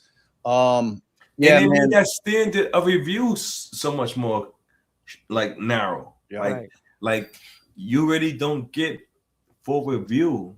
I mean, it needs to be like a blaring, and it's very, how often can it be such a horrible mistake that it got through all the state levels, to where the U.S., the federal court's going to say, all right, that is such an obvious mistake, which basically it has to be at this point. Basically, it has to be like, this is like ridiculous to get through the narrow hole the sad part is that it can be a mistake, right? It just has to be a mistake that's so far out of the norm. Right. You understand? Like, do you understand how scary that is? Right? That you can be sitting in prison for something that you didn't do. Right? And for there to be all kind of mistakes in your trial, right? But to understand that the federal court won't give you the proper review, right? Because the mistakes in your trial are not so egregious that they're like abnormal. Right. Well, that's a mistake, but it's a known mistake.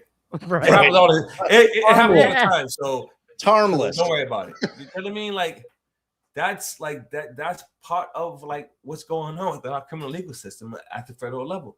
Yeah. And man, like when you're getting into the post-conviction work, and to go back to the Aaron Quinn thing, like if y'all haven't seen that American Nightmare, it's a very different story than Sean's story, but it's a terrifying story nonetheless, because you're right.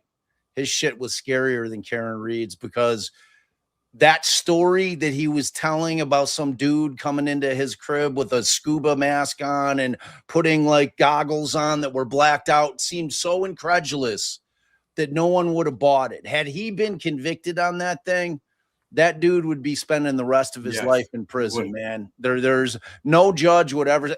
Like, oh, this is the most like if things hadn't shaken out the way they did for Aaron, he'd be in a place where you were for 22 years. And look, man, I know we've kept you for a long time, almost 2 hours. I'm so thankful for that. I'm going to ask you one more question, and I'm going to let Ali ask you one more question, and I'm going to let you jet. Even though I could spend 10 hours talking to your ass, I'll just tell you that right now. All right. So here's what my question is for you. All right. And it's this: 22 years were taken from you. Okay.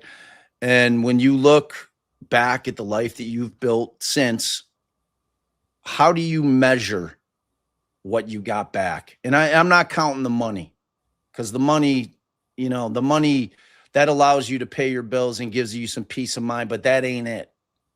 So how do you measure what you got back? So I'll say this, right, Bob, is like you see the shirt here, right? Is WB&B, and I have a shirt on. It says like wounded but not broken.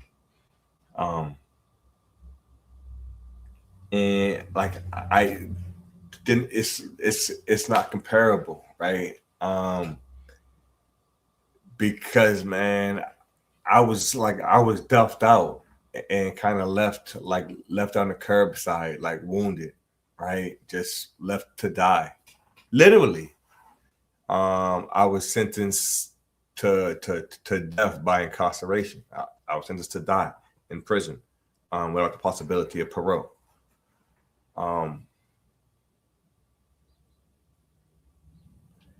That's heavy. That's a heavy, harsh reality, right? And I've been able to come home, and since being home, I've gone back to school. I've furthered my education. I've co-founded a program. I'm married. I have a family. I'm fortunate enough to celebrate holidays with my mom, my family. But that doesn't take away the fact that I was duffed out and left on the side of the road, and that I still have some of those wounds. Like, I'm wounded, but I'm not broken. You understand what I'm saying? Like, yeah. and I don't. Different. Some of them wounds are deeper. Some of the wounds like don't take as long to heal, right? But I have wounds, all kind of wounds that I'm healing from. You know what I mean? We looked at the skydiving piece earlier, right? And I was processing that. And what I said to myself is like, wow, I could have jumped, right, to my death, but it took a degree of trust of this person, right? It was my second time jumping with him, so you know what I mean? But like, I'm processing in that way because it's like, it's okay to trust. Like, this guy didn't let nothing happen to me. And it took a whole lot of trust to do that. But now it's thinking like, all right, like, what degrees of trust can I give when less stakes are at? You know, it's just a whole process. But you know, it's how to balance it out. They're antithetical. Wow. Well, what I want to give you is some of the words that people are saying here for you. Sarah B. Creative says, keep on keeping on. Thank you so much for your truthfulness and story. Thank you, Sarah. Thank you, Sarah. Hope says, Sean, I am so sorry you went through this. You are an amazing human and an inspiration. Hope, thank you. Are. Thank you, Hope. Wait, what is it? Larisha Harris. Larisha. Sorry, Larisha. Sean, have you seen... Oh, Sean, you have been on my mind since I watched this doc. The case gave me a reaction I don't get in other cases. My heart goes out to you truly. I have had struggles in life. Nothing like this, but I commend your perseverance. Wounded but not broken. Like I'm saying, that's for you too. Oh, that's so thoughtful. Rhonda says, Sean, you're an amazing person for what you are doing. Bless you, Rhonda. Yep. And Jenny says, Sean, thank you for all you do, mostly voicing your story. Thanks, Jenny. Jenny. And then Pseudo says, thank you so much for taking the time to share some of your story and insight and current work with us, Sean. So I'll just leave the floor to you. I have put up the exoneration projects, the URL. Whoops, a couple times now. I just put it away. I'm gonna. Yeah, we've been running it in chat the whole time. Sean, tell everybody where they can find you, whether on your socials, donate here. Any of your spots for the Exoneree Network. Obviously, we've been dropping that link in chat. Just tell the people where they can find you if they need to, or if they want to help. So the program I co-founded is the Exoneree Network. I work for the New England Innocence Project. And you can also find me across all social channels at I am Sean K. Ellis.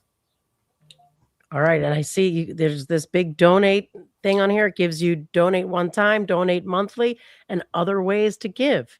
So yeah, one of the beautiful things about the way that we do our work, right, is that, like, for one, because I'm helping others to help me, like, is to help others. You know what I mean? Because now, like, your support of me goes to a whole program. But like, to kind of see somebody come home, right?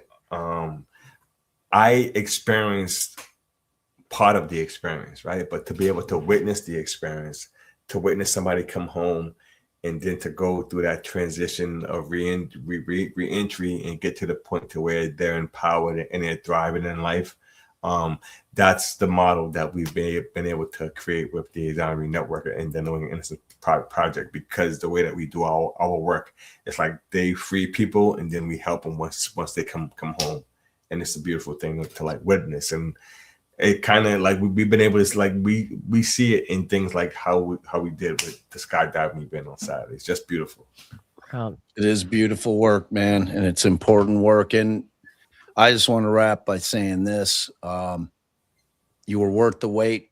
I don't know what it was, like Larisha was talking about when I was watching, and I've watched that doc probably 6-7 times, man.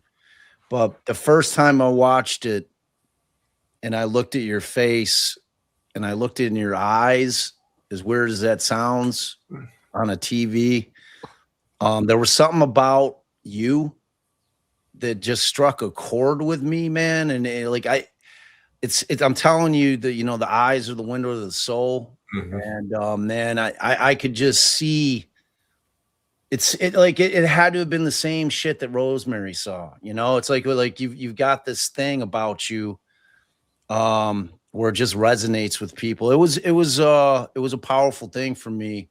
So I'm very, very thankful that you came and spent time with us.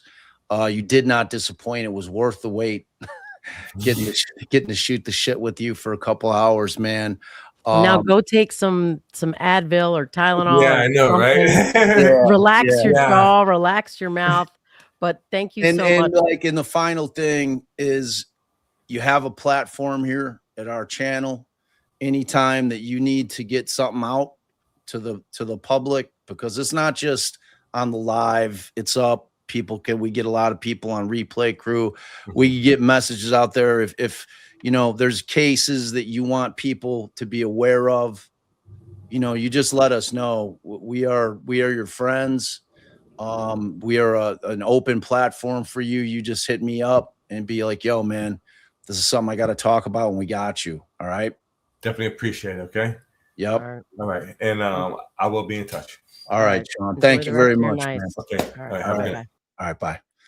So I just wanted to say, as ridiculous as like the goggles, the this, the that, all I'm thinking is it's almost as ridiculous as a man goes in to buy diapers, a law-abiding, kid. Yeah, goes in to buy diapers and just decides to massacre a cop in his car for the sole purpose of taking his gun.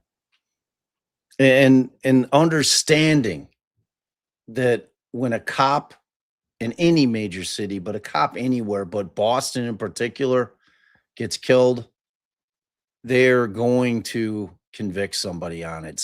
There is political pressure that you wouldn't believe. Somebody is going down on it. And Yeah. that's facts. And Sean got sucked into this thing as a 19-year-old kid.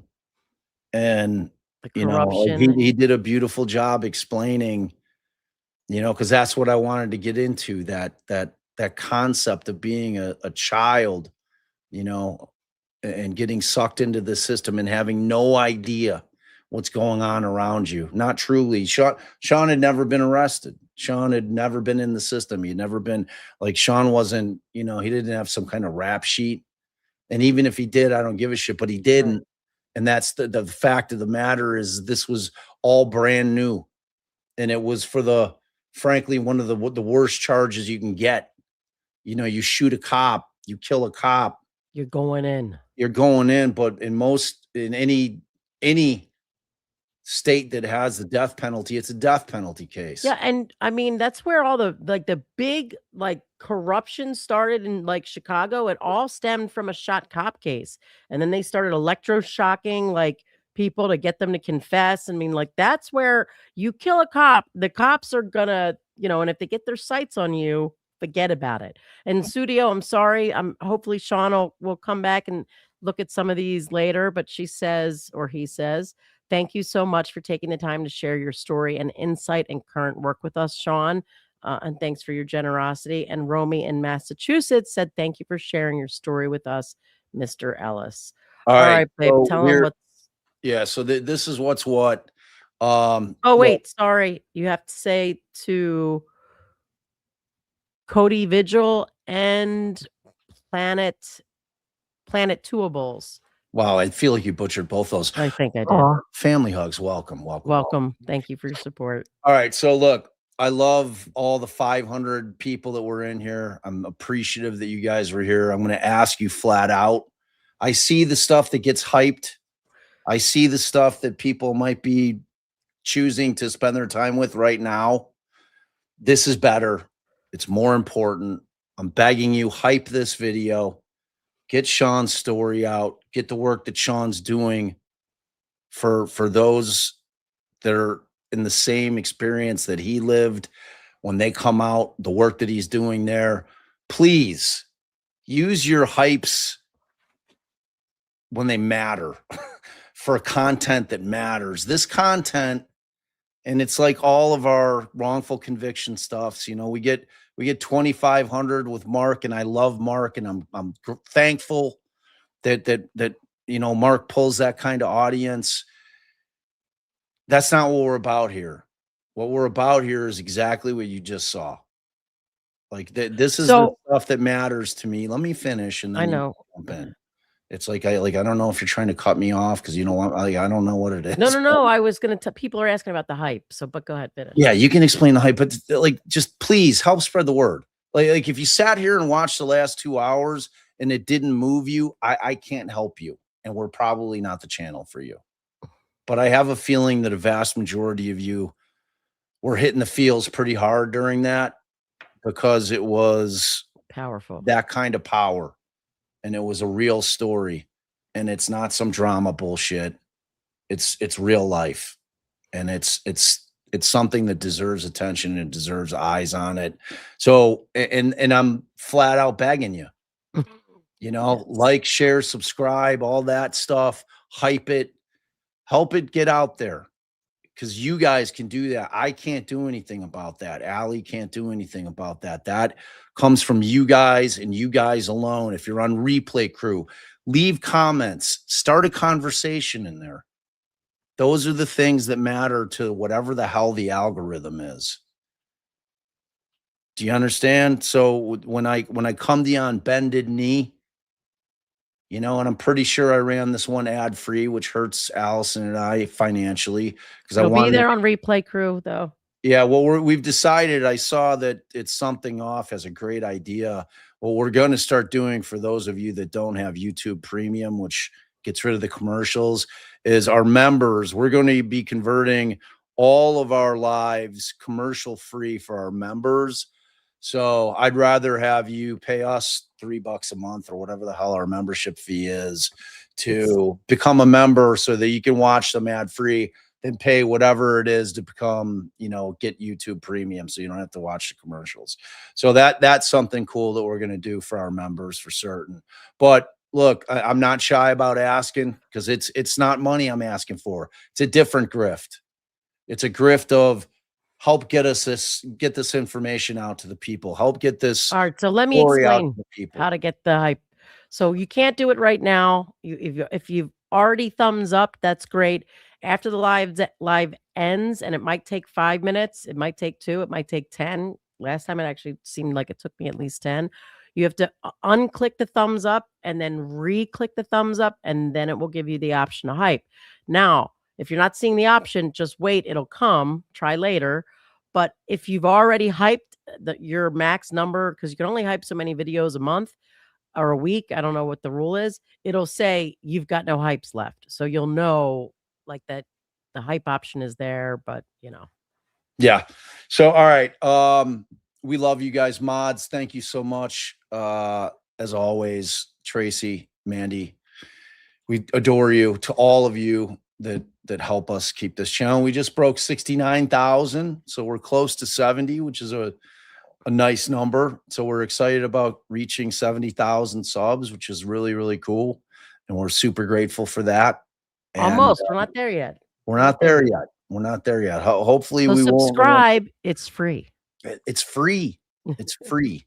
Yeah. So thank you, mods. And for you guys out there, we adore you. Whether you're old, whether you're new, we just absolutely love you so much. This community we built is fabulous. It's really an amazing thing that we've done with you guys, and it's such a cool thing that we can get on these lives, and I feel like I'm hanging out with a bunch of friends, and it's just a really, really cool feature that I didn't anticipate was going to be a thing when we started doing YouTube. So it's been an incredibly wonderful surprise. And on that note, just know this, because it's absolute gospel. Without y'all, I would literally just be an old man sitting around talking to his wife. Boop. Talk to you next time.